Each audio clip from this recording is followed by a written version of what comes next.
হরে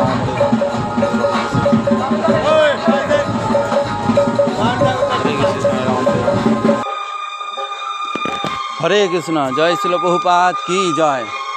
তা এতক্ষণ যেটা দেখলেন এইটা হচ্ছে দেবতাদের উপাসনা। ভগবান বলছেন গীতায়, জানতি দেবান দেবব্যতা পিতৃং জানতি পিতব্যতা ভূতানি জানতি ভূতেজা জানতি মজ্জাজি অপিমাম। যে যার উপাসনা করবে তিনি তার কাছে ফিরে যাবেন। বলছে যারা দেবতাদের উপাসনা করবেন তারা দেবলোক প্রাপ্ত হবেন, মানে অর্থে স্বর্গে।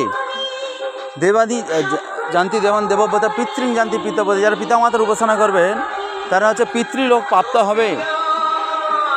ভূতানি জানতি ভূতেজা, যারা ভূত লোকের উপাসনা ভূত পেত আদি উপাসীদের উপাসনা করবে তারা ভূত লোক প্রাপ্ত হবে। যারা ভগবান বলছে যারা আমার উপাসনা করবে তারা আমার পরম ধাম লাভ করবে। তো এই দেবতাদের উপাসনা ভগবান গীতাতে বলেছেন যে কাম ইত ইত ইত জ্ঞানা প্রবদ্ধন্তে অন্য দেবতা তম তম নিয়মামস্থায় প্রকৃতা নিয়ত ছায়া। যার জ্বর কামনা বাসনার দ্বারা যাদের জ্ঞান অপহিত হয়েছে তারা দেবতাদের উপাসনা করেন।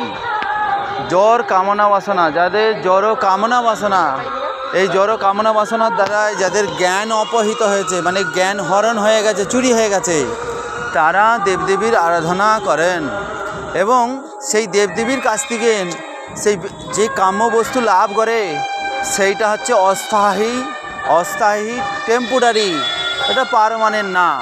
তো সেই জন্য এই জগতে পার্মানেন্ট ফল আপনি যদি লাভ করেন, এইমাত্র হরিনাম যদি কেউ করে সে পার্মানেন্ট ফল লাভ করবে। আর আপনি এতক্ষণ যেটা ভিডিওটা দেখলেন কত কষ্ট এই দেবতাদের কাছ থেকে ফল লাভ করার জন্য। তার কারণ তারা ভাবে দেবতারা হচ্ছে দেনেওয়ালা ভগবান, দেনেওয়ালা, এদের সঙ্গে শুধু নিতে থাকি।